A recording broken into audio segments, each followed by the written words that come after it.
Hi friends, അസ്സലാമലൈക്കും. Welcome to same triplets. ഇപ്പോൾ ഞാൻ വന്നിട്ടുള്ളത് ബ്രെഡ് വെച്ചുകൊണ്ട് ഉണ്ടാക്കിയെടുക്കാൻ പറ്റുന്ന ഒരു അടിപൊളി ഈവനിങ് സ്നാക്കിൻ്റെ റെസിപ്പി ആയിട്ടാണ് കേട്ടോ. അപ്പോൾ അതെങ്ങനെ ഉണ്ടാക്കുന്നതെന്ന് കണ്ടു നോക്കാം. അതിനിവിടെ ആദ്യം ഞാൻ 5 ബ്രെഡ് എടുത്തിട്ടുണ്ട് കേട്ടോ.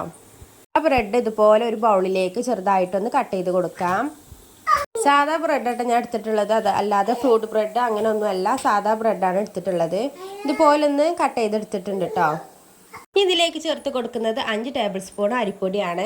സാധാ അരിപ്പൊടിയായിട്ട് ചേർത്ത് കൊടുക്കുന്നത്.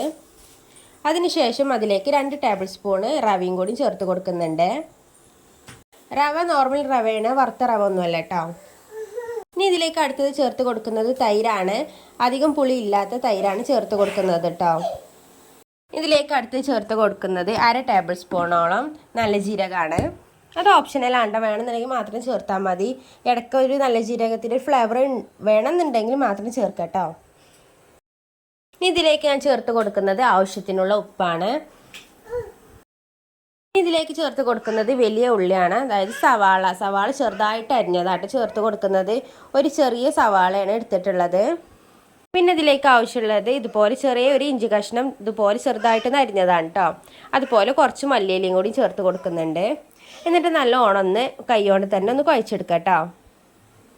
ഇതിലേക്ക് ഇനി വെള്ളം ചേർക്കേണ്ട ആവശ്യമൊന്നുമില്ല. തൈരിൻ്റെ ഒരു വെള്ളത്തിന് അംശമൊക്കെ ഉണ്ടാവും കേട്ടോ. നല്ലോണം ഒന്ന് മിക്സ് ചെയ്ത് കൊടുത്തിട്ടുണ്ട്. നല്ലോണം ഇതുപോലെ ഒന്ന് കുഴച്ചെടുക്കാം കേട്ടോ. കേട്ടോ, ഈ രീതിയിലൊന്ന് കുഴച്ചെടുത്തിട്ടുണ്ട്. കുട്ടികൾക്കൊക്കെ മസ്റ്റായിട്ട് ഉണ്ടാക്കി കൊടുക്കണം കേട്ടോ. ഭയങ്കര ഇഷ്ടപ്പെടുന്ന ഉറപ്പാണ്. അപ്പോൾ എല്ലാവരും വീട്ടിൽ എന്തായാലും ഇതുപോലെ ഒന്ന് ട്രൈ ചെയ്ത് നോക്കണം. ഇനി ഇതൊന്ന് നമുക്ക് ഷേപ്പ് ചെയ്തെടുക്കാം. നിങ്ങൾക്ക് ഏത് ഷേപ്പിലും വേണമെങ്കിൽ എടുക്കാവുന്നതാണ് കേട്ടോ. ഞാനിതൊരു ആദ്യം ഒരു ബോൾ ഷേപ്പിലൊന്ന് ആക്കി കൊടുത്തിട്ടുണ്ട്. ഇനി ഇത് നമ്മൾ കൈയിൻ്റെ ഉള്ളനടിയിൽ വെച്ചിട്ടാണ് ഒന്ന് ജസ്റ്റ് ഒന്ന് അമർത്തി കൊടുക്കാം കേട്ടോ. എന്നിട്ട് അതിൻ്റെ സെൻറ്റർ ഭാഗത്തൊരു ഇതുപോലെ ഒന്ന് കൈക്കൊണ്ടൊന്ന് അമർത്തി കൊടുക്കാം കേട്ടോ. ഇപ്പോൾ ഒരു വടൻ്റെ ഷേപ്പിലൊന്നായി വന്നിട്ടുണ്ട്. 2 ഭാഗത്ത് ഇതുപോലെ ഒന്ന് ആക്കി കൊടുത്തിട്ടുണ്ട്. ഇപ്പോൾ ഇതാക്കണം നമ്മളെ ഒരു ഉഴുന്ന് വടൻ്റെ ഒക്കെ ഒരു ഷേപ്പായി വന്നിട്ടുണ്ട് കേട്ടോ. ഇതുപോലെ നമുക്ക് ബാക്കിയുള്ളതും കൂടി ഒന്ന് ഷേപ്പ് ചെയ്തെടുക്കാം. നിങ്ങൾ ആദ്യമായിട്ടാണ് എൻ്റെ ചാനൽ കാണുന്നതെങ്കിൽ എല്ലാവരും ചാനലൊന്ന് ചെക്ക് ചെയ്ത് നോക്കുക. അതുപോലെ വളരെ പെട്ടെന്ന് തന്നെ ഉണ്ടാക്കിയെടുക്കാൻ പറ്റുന്ന ഒരുപാട് വിഭവങ്ങൾ ചാനലിൽ അപ്ലോഡ് ചെയ്തിട്ടുണ്ട് കേട്ടോ. അപ്പോൾ എല്ലാവർക്കും ഇഷ്ടമാകുമെന്ന് വിചാരിക്കുന്നു. ഇഷ്ടമാകുകയാണെന്നുണ്ടെങ്കിൽ നിങ്ങളെ ഫ്രണ്ട്സിനും റിലേറ്റീവ്സിനും ഒക്കെ ഒന്ന് നമ്മൾ ചാനലൊന്ന് ഷെയർ ചെയ്ത് കൊടുക്കുക. ചാനൽ നിങ്ങൾക്ക് ഇഷ്ടമാകുകയാണെന്നുണ്ടെങ്കിൽ ഒന്ന് ചാനൽ സബ്സ്ക്രൈബ് ചെയ്ത് സപ്പോർട്ടാക്കാൻ മറക്കരുത്. അപ്പോൾ അതൊക്കെ എല്ലാതും ഞാൻ ഇതുപോലെ ഒന്ന് ആക്കിയെടുത്തിട്ടുണ്ട് കേട്ടോ.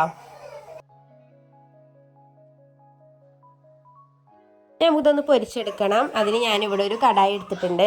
കടായി നല്ലൊന്ന് എണ്ണ ചൂടായതിന് ശേഷം അതിലേക്ക് ഓരോന്നിച്ച് ഒന്ന് ഇട്ട് കൊടുത്ത് പൊരിച്ചെടുക്കുന്നുണ്ട് കേട്ടോ. കുട്ടികൾ ഇവിടെ കളിച്ചുകൊണ്ടിരിക്കുന്നുണ്ട്. അവരുടെ സൗണ്ട് നല്ലോണം ഉണ്ട് കേട്ടോ. എല്ലാവരോടും ക്ഷമ ചോദിക്കുകയാണ്. അതാണ് ഒരു ഭാഗം ഒന്ന് കളർ മാറി വന്നിട്ടുണ്ട്. ഇനി മറുഭാഗം കൂടി നമുക്കൊന്ന് ഇതൊന്ന് പൊരിച്ചെടുക്കാം കേട്ടോ. ചെറിയ ഇതുപോലെ ഒരു ഗോൾഡൻ കളറായി മതി. നമുക്ക് ബാക്കിയുള്ളതും കൂടിയും പെട്ടെന്ന് തന്നെ ഒന്ന് പൊരിച്ചെടുക്കാം.